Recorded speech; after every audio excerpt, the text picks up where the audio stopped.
What's up, Gwen? That's awesome. Are you originally from the United States or you are born and raised in France? Let me know. Okay, so first off, let's deal with why we're here in the first place. Juneteenth is now a national holiday. That happened in 2021. President Joe Biden signed the law making Juneteenth a national holiday, and it's really momentous because it's the first new national holiday since 1983. Does anybody know which holiday became a national holiday in 1983? If you said MLK Day, you are correct. MLK Day became a national holiday in 1983, and this is the first new one since then. So I've been saying for years now that Juneteenth should be a national holiday.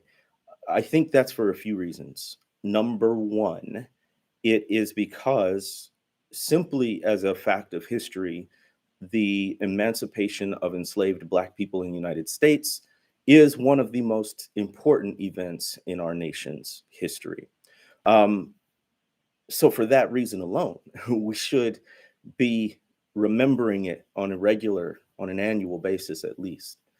There are some other reasons too. Number one, it is actually a time for the nation to celebrate freedom, to celebrate progress. There's very few events in our nation's history that we can just sort of freely acknowledge was a good thing and a step in the right direction.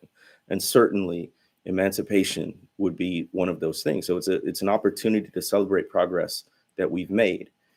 It's also important that Juneteenth is a national holiday because it acknowledges that we still have a long, long way to go before people are truly free, and specifically, Black people are truly free.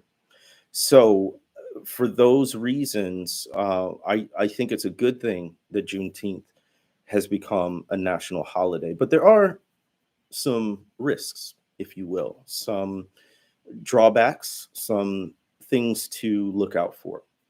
So, firstly, I think we need to acknowledge that we are really good at celebrating the wins and not at all very good as a nation at looking at the harm and the wrongs done in the past, particularly to Black people. So, my concern with making Juneteenth a national holiday is that we would jump right to the emancipation part. We would jump right to the freedom part. And we would skip over the reason why we needed emancipation in the first place. That we skip over the reason why we need a Juneteenth in the first place. That is to say that we wouldn't look at racism and white supremacy and race based chattel slavery as the evils that they are. And we would simply say, yeah, that stuff was bad, but hey, we got it right. So let's celebrate. I think that's a risk here too. The other risk is that Juneteenth would not remain a Black centered holiday. As more and more people get a hold of this holiday, if you will, as we celebrate it nationally, then you run the risk of people decentering Black people and Black experiences. And the reality is, Juneteenth is primarily about Black people. Some people's hair is on fire at this moment as they hurl claims of reverse racism. No, this is about emancipation from race based chattel slavery, under which people of African descent, also known as Black people, were enslaved. So when we say emancipation, we've got to say emancipation from what and for whom? And it's Black emancipation. So, y'all, it is okay to be specific. Every racial and ethnic group has their own unique and important history, their own unique and significant history. But Juneteenth is a time to recognize the history and experiences of Black people in particular and specifically. Can we be okay with that? We have to be if we want to recognize Juneteenth appropriately. It has to remain Black centered. But I say Black centered does not mean Black exclusive in the sense that you can be Black centered and people of other races and ethnicities can learn from, support, and even participate in certain ways. And we'll talk about what it looks like to participate, particularly as a white person on Juneteenth. So, those are a few of the reasons why I think it's important that we celebrate and commemorate Juneteenth as a national holiday. Also, a few of the reasons why we should be cautious now that it has become a national holiday. So, for the rest of our time, I want to do a couple of things. I'm really eager to look into the history of Juneteenth, particularly what happened on that fateful day, June 19th. And then I want to sort of break down some of that history and what it means, what the significance is, even for us in the present day. Before I dive into that, I would love for you to support this work of historical exploration, this work of racial and historical truth telling. And so I want to drop in a few links for you. Certainly, I would encourage you, if you're not already, follow me online. So I'm on both Twitter and Instagram at Jemar Tisby. I would love to see some new follows here. And then, as well, my main outlet these days is my Substack newsletter. So that's just jamartisby.substack.com. And I'll drop that in there. And then, and so that's all my latest writings. I'm posting there multiple times a week. You can subscribe as a free subscriber and just get it emailed to you, or you can become a paid subscriber for just $7 a month. You can support me and my work. If you're interested in my books, you can go to my website, jamartisby.com/books, or just jamartisby.com, and you can find it. And then lastly, if you'd like to book me to speak at your organization, your church, your university, I'd love to see if I can try to come to visit. And I dropped the link to that in the chat as well. So if you have any other questions about how to contact me, let me know. I'm also on Facebook. You can follow my page there. So those are some of the preliminaries. Again, this is the beginning of a conversation. So I would love to see you more frequently online with me in these various channels. So we're going to dive into the history. Then we're going to dive into some of the practical aspects about how to celebrate or commemorate Juneteenth. And then I will leave it open for questions. So along the way, if you have questions, please feel to drop it in there. But I'll also queue you up when we get closer. So let's talk about the history of Juneteenth. By now, I hope most people realize that Juneteenth is a mashup of the words June and 19th, and it stands for that day in 1865 when enslaved Black people in Texas first learned of their freedom. Now, mind you, this is 2 years after the Emancipation Proclamation went into effect on January 1st, 1863. It's about 2 months after General Robert E. Lee surrendered at the courthouse at Appomattox, Virginia. And so the war was all but over. Why did it take so long for people in Texas to learn about it? Well, 2 reasons. One, at that time, Texas was about as far west as you got in the United States or with the Union, right? So it took a while for word to travel that far. But another factor is there were folks who didn't want enslaved Black people to learn about their emancipation. You got to realize there was no Twitter, there was no internet, there was no way for enslaved Black people in Texas to learn of their emancipation unless people who wanted them to know about it told them. In fact, Texas was the place where some plantation owners and enslavers, they fled west to Texas in order to escape where the heavy fighting was in the Southeast and continue their slaveholding practices and economic system. So they had no interest in letting enslaved people know of their emancipation. So that's part of why it took so long. And then what happened on that fateful day was Major General Gordon Granger was a white Union Army officer, and with the Union, they announced emancipation. So he went to actually several different cities that day, but most often we associate it with Galveston, Texas, and announced the emancipation of enslaved Black people. And I want to look at that announcement carefully. Most people sort of just stop there and talk about the announcement. Do you know what the announcement said? Do you know what the announcement said? Here's what it said.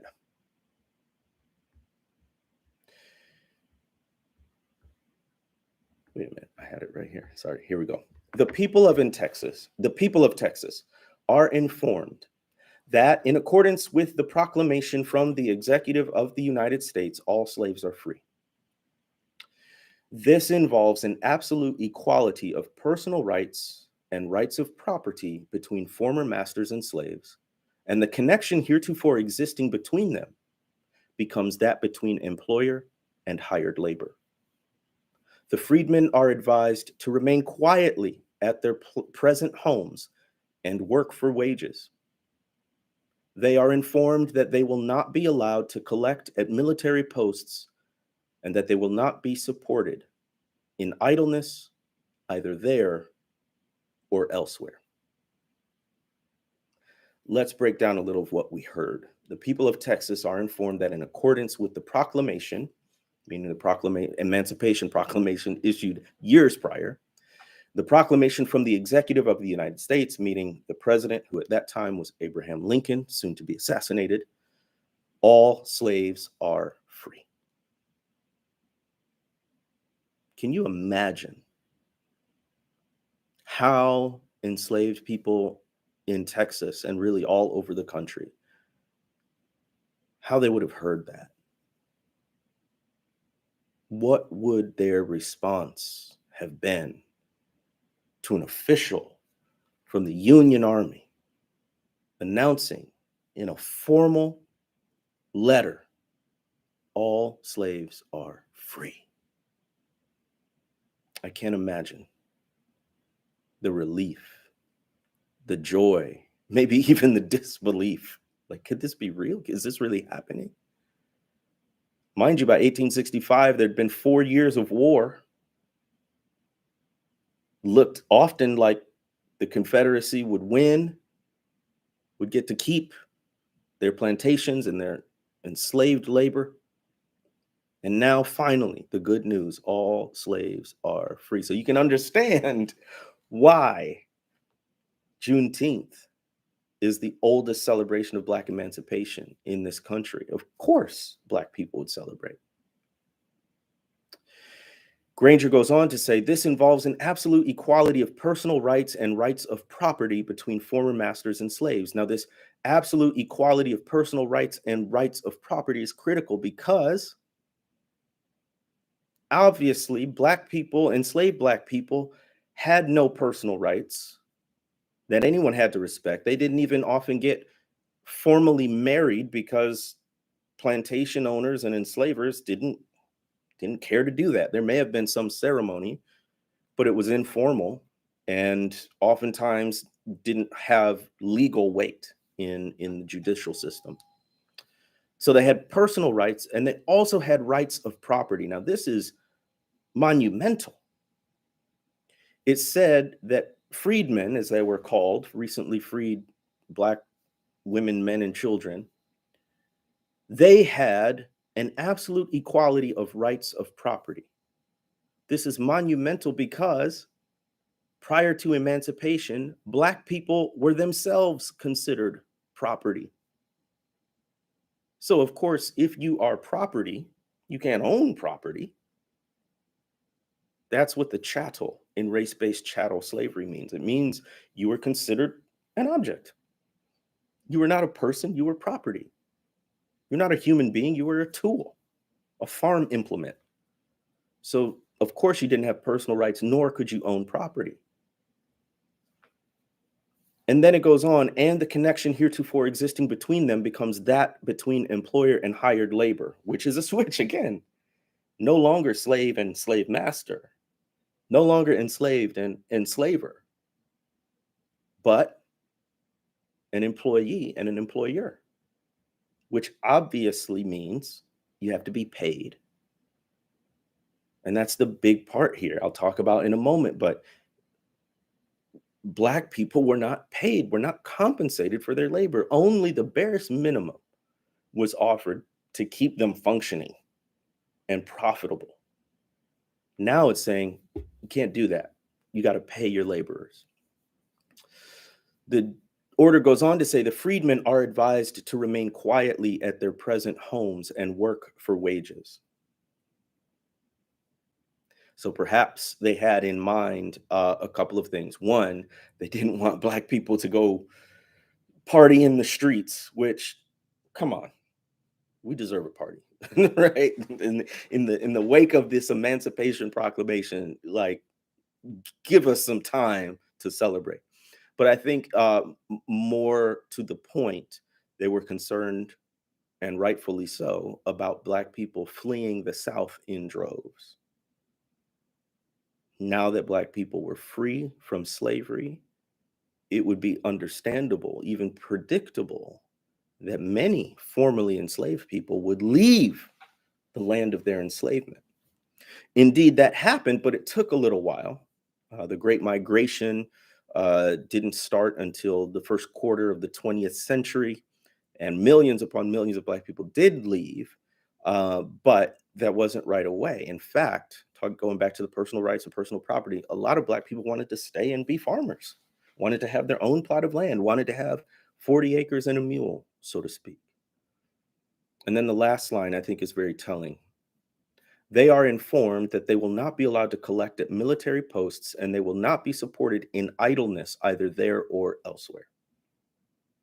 So aside from fleeing the South to other parts of the country, all throughout the Civil War, Black people ran away from the plantation and were just trying to get to Union lines. They thought and believed that if they made it to the Union, then they would be free. And indeed, they were sort of, not legally in every case, but they weren't sent back by and large. Um, Many of the Black people who fled to Union forces started fighting for the Union and became soldiers and literally fought for their own freedom. Many others were put to work doing menial labor, whether cooking or building fortifications or cleaning or whatever. But many times they would not be allowed to attain a high rank or lead white people. So even though the Union was fighting against the Confederacy, that by no means meant that white Union soldiers, particularly the leaders, were any sort of racial egalitarians. And then I think another aspect of this line, they won't be allowed to collect, meaning gather at military posts, and they will not be supported in idleness, either there or elsewhere. There was a myth going around, especially among white Southerners, that if you emancipated Black people, they would be lazy. Black people wouldn't work unless they were forced to work as slave laborers, is what many people believed. And I said, as soon as you take that system away, you're going to have 3 million Black people just lounging around doing nothing. Which, if you pause to think about it, is absolutely mind-boggling. That the Black people who labored from sunup to sundown, who built the wealth of this nation and on their own time hired out their labor so they could accumulate savings so they could buy their own relatives out of slavery, who under great risk and duress to themselves tried to figure out how to read and write, who under great risk and duress to themselves, after a long day of enslaved laboring, would go out and find ways to worship, either in secret in a cabin or sneak out to the woods, to the hush arbors, to the people who worked and then on top of work tried to build lives for themselves. You think those people are going to be idle? You think that group of people isn't going to want to work? And you hear echoes of this to this day, don't you? That Black people just want to live off welfare and don't want to work. This is where the trope of the welfare queen comes in in Reagan's presidential campaigns in the 1980s. This is where all of these ideas about the quote unquote deserving poor, some of that comes from. You know, you only deserve assistance if you're willing to work for yourself, which can easily be connected to a myth of Black laziness. So even in the announcement of emancipation, even in the announcement of absolute equality of personal rights and rights of property, there are these tinges of anti-Blackness. So I just wanted to go through some of that history with you because I think it's really important that we understand the historical context there. And there's more history. So um, there's over a century of Black people practicing Juneteenth and coming up with traditions. Oftentimes, Juneteenth the celebration would be held on church grounds because quickly after emancipation, which by the way, these proclamations did not abolish slavery. That wasn't until Congress voted on the 13th Amendment. By the way, isn't it interesting? They call that group of Congress people the radical Republicans. Now, don't get caught up in the partisan name, because back then the platforms were switched, and the Republicans were the party of emancipation, um, and the Democrats were the party of racial regression, right? So, but the point being, radical. And right now, you have people on the far right calling others the radical left. So this stuff isn't new. People on the other side of the aisle were calling folks who wanted racial progress radical then, just as they do now. But one of the other things that I think is important as we talk about Juneteenth, as we celebrate emancipation, even with the perhaps imperfect General Order number 3 that was read to enslaved people, one of the things we have to do is recognize the ugliness of slavery. I mentioned at the beginning, I'm concerned that we would move way too quickly toward emancipation, way too quickly toward celebration, way too quickly to celebrate progress without deeply understanding why we needed the progress in the first place. I'm going to read you a quote from James Baldwin. It was a speech he gave at Columbia University. And he said, "It is worthwhile to point out that for most Americans, slavery is quite remote. And America herself would really prefer that we remained dispassionate about it. Well, I, for one, will never be dispassionate about slavery or any other unforgivable atrocity committed against humanity."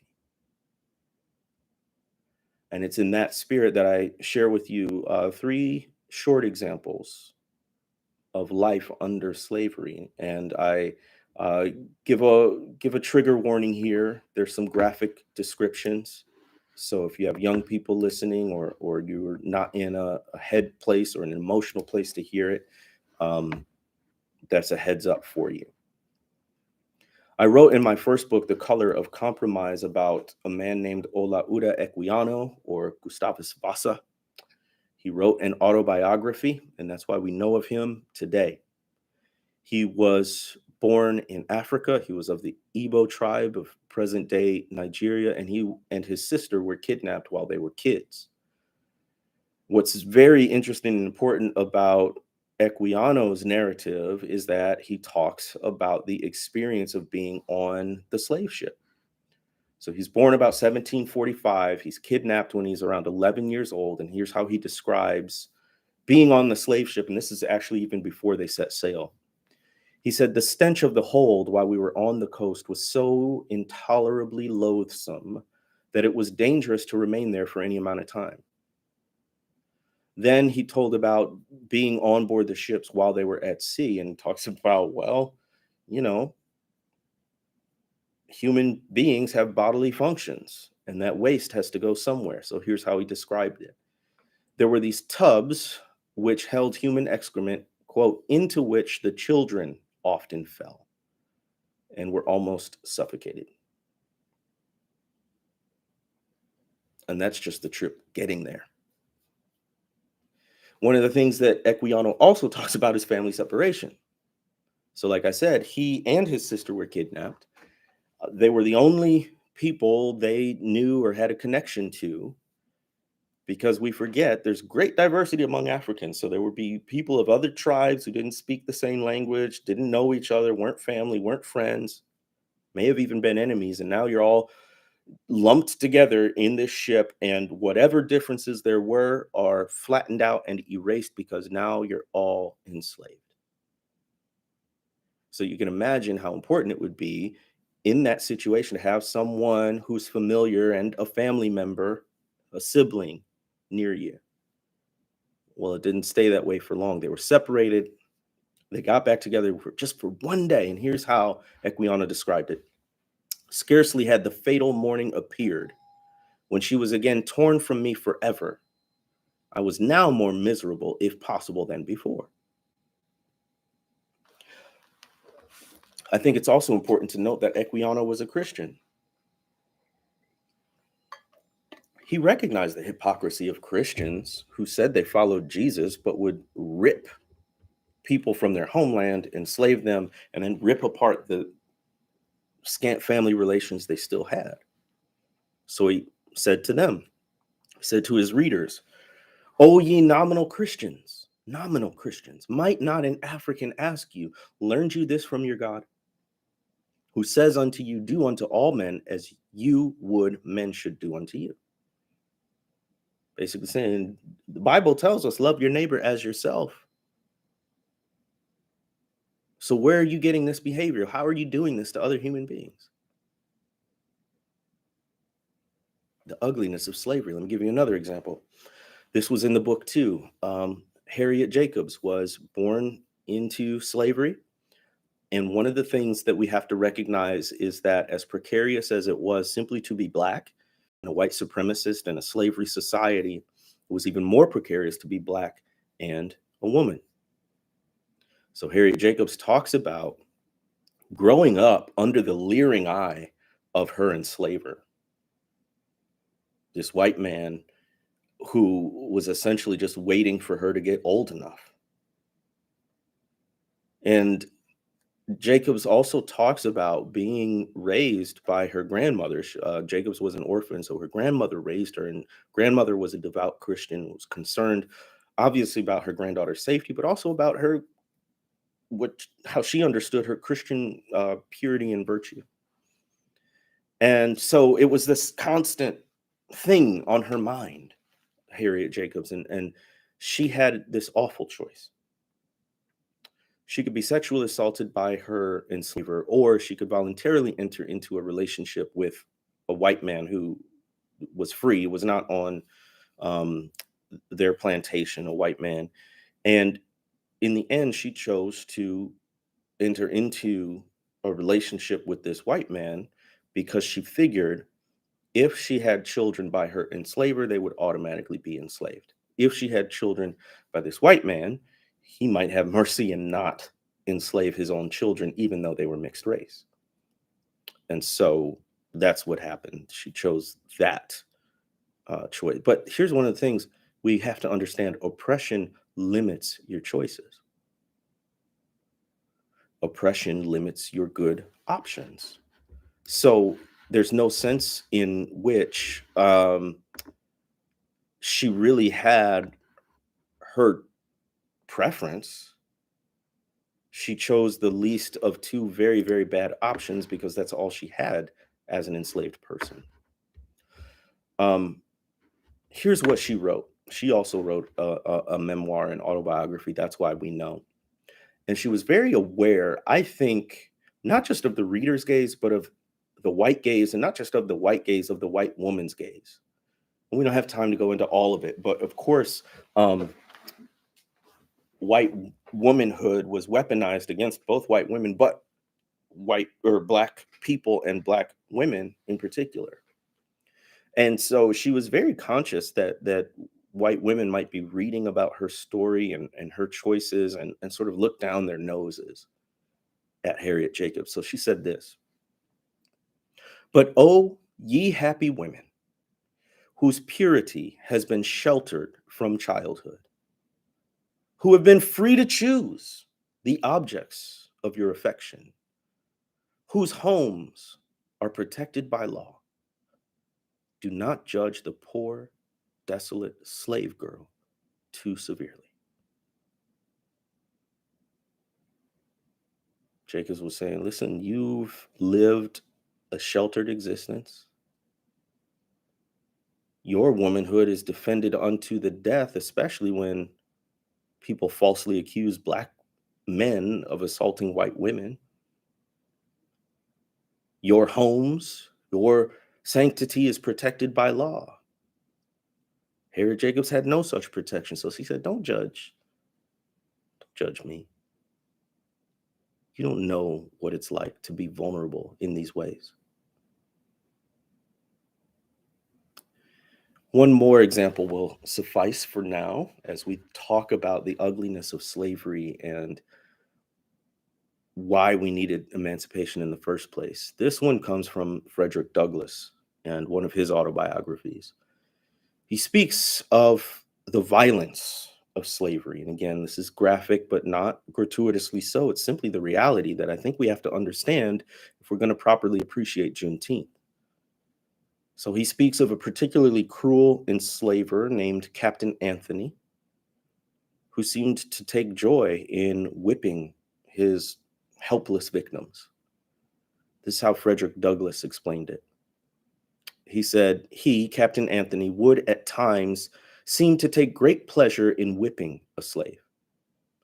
I have often been awakened at the dawn of day by the most heart-rending shrieks of an own aunt of mine, whom he used to tie up to a joist and whip upon her naked back till she was literally covered with blood. No words, no tears, no prayers from his gory victim seemed to move his iron heart from its bloody purpose. And the louder she screamed, the harder he whipped, and where the blood ran fastest, there he whipped the longest. He would whip her to make her scream, and whip her to make her hush, and not until overcome by fatigue would he cease to swing the blood-clotted cowskin. Douglass goes on and says, I remember the first time I ever witnessed this horrible exhibition. I was quite a child, but I well remember it.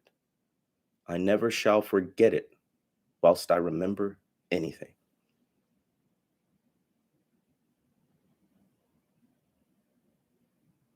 Not only imagining this happening at all, but imagining a child witnessing it. What that would have done to the psyche of a young Frederick Douglass or any young Black child to see their own relative tortured, have it be commonplace, and have there be no recourse through the courts of law. You'll sometimes hear that there were, Black people were happy under slavery. Like literally, people said this, not just in the past, but even in the present. They'll intimate that slavery wasn't so bad. Black people were busy being productive. They had clothes on their backs. They were safe while on the plantation. Like wild stuff, y'all. I'm not making it up. People really, to this day, try to minimize the horrors of slavery. And what I've given you is just a taste, but it should be enough to disabuse us of any idea that race-based chattel slavery in the United States was anything good in it. That life under slavery was any way beneficial. And I think if we're going to remember Juneteenth properly, we also have to remember slavery, especially white people. Many times you've learned the least about it overall, even just in formal settings like school, but also it's a history that was deliberately hidden, downplayed, underplayed. So it behooves us to learn about the reality under slavery. It also gives us an appreciation for the importance of Juneteenth. If that's your reality, and for many generations of Black people, there was no end in sight. They had no idea a civil war was coming. If that's your reality, then of course you're going to celebrate changing that reality and actually having freedom and liberty and equality for all. Hopefully, that was the idea. So, we've learned about the history of Juneteenth. We've learned about some of the reality of slavery. Let's talk about how to commemorate Juneteenth. And I want to talk about commemorating versus celebrating. Commemorating versus celebrating. Now, mind you, I want to remind you, please ask questions in the comments here. If you wanted to, you could send a quick message out, link to this live stream, and let folks know that we are still gathering and still meeting, and they have time to join us here. If you think this is stuff that people should know about, so I dropped the link in there. If you want to share it.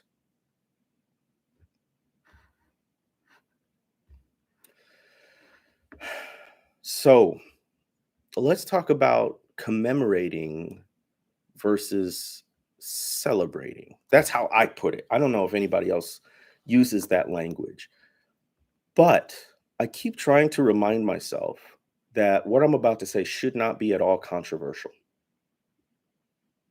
What I'm about to say should be self evident. And if people struggle with it, that's more a sign of how poorly we have educated people about slavery and racism than it is about the actual offensiveness of the comment. And the comment is this: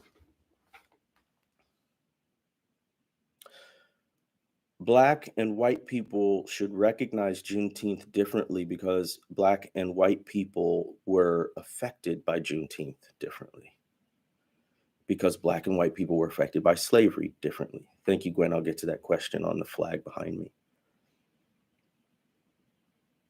It was Black people who were enslaved. So when word of emancipation comes, Black people are going to react and respond to it differently than white people who, as a class, as a group of people, were the enslavers. Do you realize that what race-based means in race-based chattel slavery means, by definition, Black people could be slaves? Really, by default, they were slaves, and in exceptional and rare cases, they were not. I should say enslaved. Northern states abolished slavery long years before the Civil War, of course, but what that was doing was changing the default. And the default was that according to this construct called race, if you were Black, you were eligible to be enslaved. And then by definition, if you were not eligible for slavery. Doesn't mean you weren't couldn't be economically exploited, doesn't mean you weren't poor, doesn't mean you didn't work hard. It just means that categorically, literally according to this category of race, you were not considered enslaved. But Black people were. So that's different, is all I'm saying. So the ways that we recognize Juneteenth ought to be different across racial lines. And now for people who are not Black or not white, for people of other races and ethnicities, it should be an opportunity to appreciate as well. Because Black progress is progress for everyone. And the Black freedom struggle has helped pave the way for other freedom struggles, for other people groups, right? So all of us are in this. Now, I say celebrate versus commemorate. Black people should celebrate Juneteenth. We should be throwing parties, block parties, music, food, family, friends, all of that. And it should be a day off for us. Here's my perhaps somewhat countercultural opinion on these things is for many of these holidays, Black History Month, MLK Day, you name it, for Black people, these are days on, not days off. And I get the notion of behind days on, right? Like let's continue the work of racial justice. I get that. But many Black people, we're just living this reality every darn day, and we tired. So can we take Juneteenth as an opportunity to actually rest? To actually take a day off on the day off. It is, after all, a federal holiday. So we get a day off. So let's actually take the day off. Let's do the things that refresh us and rejuvenate us. And I'm not laying down some blanket law for anyone. I'm just saying we do have that opportunity not to do more just because it's a holiday about Black people. White folks, I think, the appropriate terminology would be commemorate. And don't get me wrong, all of us, Black and white and every race and ethnicity, should celebrate emancipation from slavery. That's a good thing. That is a good thing. That we said, hey, this ain't right. Went to war over it. Passed a constitutional amendment to abolish it. That is a good thing, and we can all celebrate that. But white people can commemorate it because white people have to recognize the historic role that they played in enslaving people. Again, let's have a nuanced conversation. I'm not saying you yourself enslave people. I'm not even saying that in your family history you enslave people. I am saying that in a race-based chattel slavery, white people had, at minimum, the advantage of not being in the class of people who could be enslaved. But let's just be honest. In some of your families, there were people who enslaved others or benefited from it in some meaningful way. Let's be real. Some of these institutions, including churches, some churches have, I didn't know this really till somewhat recently. Some churches have multi-million dollar endowments. They don't really need to live off of tithes and offerings. They have an endowment that generates interest that, funds a lot of their budget. And I didn't even know churches could do that. But there are some historic churches and denominations that have connections to slavery and had wealthy members that allow them to have that kind of wealth. That's just the reality. We have colleges and universities that were founded as Christian institutions now finally acknowledging their historic connections to slavery. You can think of places like Georgetown and Princeton Seminary, and even Harvard has launched a massive initiative. Those are just a few. When I was in grad school at the University of Mississippi, I was part of our campus's group of a consortium across the country called Universities Studying Slavery. And it was designed to study the institutional history and the connection to slavery at these colleges and universities. So all I'm saying is commemorate. So for white people, it would be a wonderful time, if you're Christian, to have a service of lament, to grieve over racism and white supremacy and slavery and the historic role that white people have played in the oppression of people of African descent and others. Yes, celebrate progress, but also recognize it's different. It's different. The flag behind me, and then I'm going to get to some concrete ways and we'll ask questions and wrap up. The flag behind me is the Juneteenth flag. It's relatively new. It was first designed in 1997, then revised in the year 2000. The symbolism on it is powerful. So the star in the middle represents the Lone Star State, which is an emblem of Texas where Juneteenth originated. Also is said to represent just every state in terms of each state is represented by a star on the US flag. The sort of star burst around it is a nova, N-O-V-A, which in astronomy heralds the birth of a new star. And so it's the new beginning, new birth for people of African descent. Then you see the line isn't a straight line, it's a curved line, and that's supposed to represent the horizon. And it's a new horizon for Black people now that they've been freed from slavery. And then, of course, the red, the white, and the blue also hearken to the US flag, and it makes a very powerful statement that Black people are Americans too. That Black people have just as much rights, just as much responsibilities as anyone else, as namely white people in this country. That Black people are true Americans, over and against people who would say Black people don't have rights as citizens, as Americans. So yeah, that's the Juneteenth flag. I think you can order it online a bunch of places. It would be great to have for next Juneteenth, but I wanted to make sure that it was my backdrop for this conversation. I preached a sermon earlier on Juneteenth, and freedom was the theme. And I characterized, freedom can be a lot of things. It can mean a lot of things. It can be opportunity, it can be choice, it can be financial freedom, physical freedom. All of those things are true. I emphasized freedom as rest, freedom as the ability to rest. And for so many Black people, it feels like we cannot rest because we are always on. We are always fighting against racism. We are always battling for justice. And for white people, it could be, what can I do to support Black people getting the rest they deserve, but are so often denied? What can I do to support Black people getting the rest they deserve, but are so often denied? That could be helping to pay for a retreat for Black folks to get together and not produce anything, not be on social media or anything, just to relax, just to rejuvenate among community. You got a lake house or beach house somewhere, offer it up to some folks for refreshing. For Black people, it could mean, Venmo or Cash App them some cash, and don't make it weird and be like, oh, you're Black, you must be poor. Here's $20. That's reparations. No, no, no, no. Just happy Juneteenth. Have a meal, go to a movie, get folks a gift card to their favorite restaurant or for some food delivery service, right?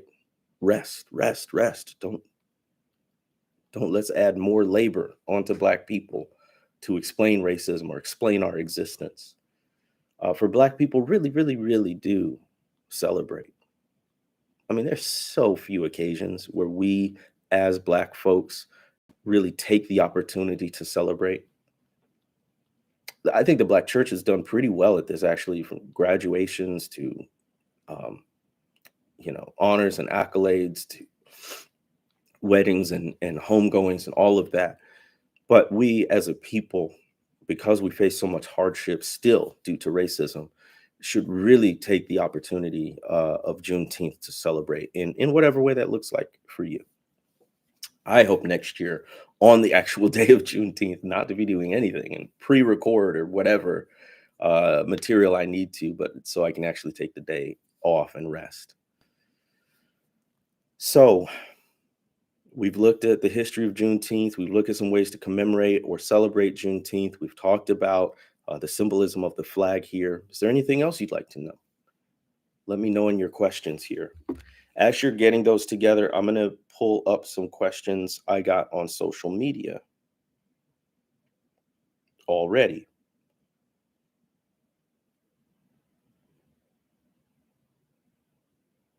So one person asked, will a recording of this be available? Yes, this will stay on my YouTube live. I will also post it, a link to it on my newsletter at jemartisby.substack.com. By the way, if you want a concrete way to support Black people, that's one way you can do it. Sign up for that newsletter. Someone said advice for white parents of Black children, toddlers in their case, to celebrate as a family. So certainly explain the reason for Juneteenth in an age-appropriate way as best you can. But overall, with kids that young, make it fun. I would want young people to have young Black kids to have a positive connotation around Juneteenth. Like it's something they look forward to every year. It is, after all, a holiday. So what are the ways? Maybe you go to a water park or you visit with family and friends. You do one of their favorite activities. Like make it fun, and you can layer on the history and the meaning and the significance of Juneteenth as they get older. Don't deny what it is, right? But in an age appropriate way, tell them, but then make it fun. Um, are there any other appropriate ways for white people to celebrate it outside of donating money and continuing to educate ourselves and our kids? Should we attend celebrations? Short answer is if you're invited, go. I think if an event is open to the public that organizers know and are willing to welcome people of other races and ethnicities. So if it's something that the city is putting on, if it's, a block party or something where the public is invited, I think you can go, but go as you would almost like if you're a white person visiting a black church, you're going to participate, to support, to be in solidarity with, to join in with, but not to take over. So it's a humility thing. So if they don't have the food that you're used to, or the music that you're used to, or the clothing that you're used to, that's okay. You're going to be all right. Go into it with an attitude of humility. You're there to take part in, but not to take over. And if it's an open and public event, then I would expect that the organizers realize that could happen. Now, there are other events that might be a church function or a family function or a neighborhood function where it might be odd for you simply to show up unless you have an invitation. So be aware of that. When in doubt, you can always ask. Contact the organizer, be like, hey, I really want to support. Would it be appropriate for me to attend? Would it be appropriate for me to attend with my family? Those kinds of things. Ask. Ask. Another question. Is it appropriate/appreciated for non-Black people to wish Black friends happy Juneteenth? Not wishing seems like ignoring it, but wishing it seems trite. Hmm. I think there's probably different opinions among Black people. For me, I get it. I would give white folks the benefit of the doubt if they said happy Juneteenth to me. I would think they weren't trying to be malicious or paternalistic. It does beg the question, are you in this racial justice stuff for real, or are you just caught up in a moment of a holiday and saying happy Juneteenth? If you want to say it, at the very least, you should know what slavery was about and what Juneteenth is about. And by and large, you should be committed to the work of racial justice on an ongoing basis and not just an annual basis. I think that's a big thing that Juneteenth will help us remind ourselves of, is that fighting racism needs to be an ongoing thing, not an annual thing, not just an annual thing. So I think you can say happy Juneteenth, depending on, do you know the person, whatever. If you don't say it, Black, they might think you're ignoring it, but I think you'll be okay. We have a question on here that says white churches, Christians, communities, etc., don't seem to know how to lament. Do you have any recommendations for books, sermons, liturgies that could teach us how? Of course, the go-to book is Soong-Chan Ra's Prophetic Lament. Soong-Chan Ra's Prophetic Lament. That is a great resource. The Bible actually has quite a bit on laments. There's an entire book called Lamentations.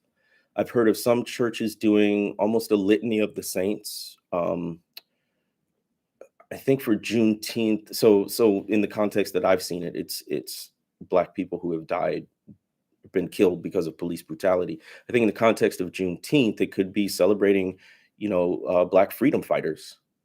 It could be celebrating those who have moved us forward in the struggle for racial justice. Those names could be read in a church service, let's say. Certainly, song selection would be a big part of it. Songs by Black artists, songs that speak to liberation. And the Black church has incredible resources on lamentation. Even today, when 9 people are massacred in Buffalo, we can look at how those churches and faith communities commemorated their lives to understand what lamentations look like. But some of that work is going to be for white Christians, certainly, to figure out. Yeah, great question. Anything else, y'all? Again, I would encourage you, sign up for my Substack at jemartisby.substack.com. I'm also all over social media. So if you want to continue the conversation, we can keep it going that way. I really appreciate you for tuning in to this Juneteenth teach-in. This video will be available, so feel free to share it far and wide with folks who you think would be interested and folks who you think probably need to hear more of this. I am grateful for your support. Um, I'm grateful that Juneteenth is a national holiday, and I'm glad that we get to remember the significance of our freedom, especially for those to whom freedom was denied for so long. Have a great day.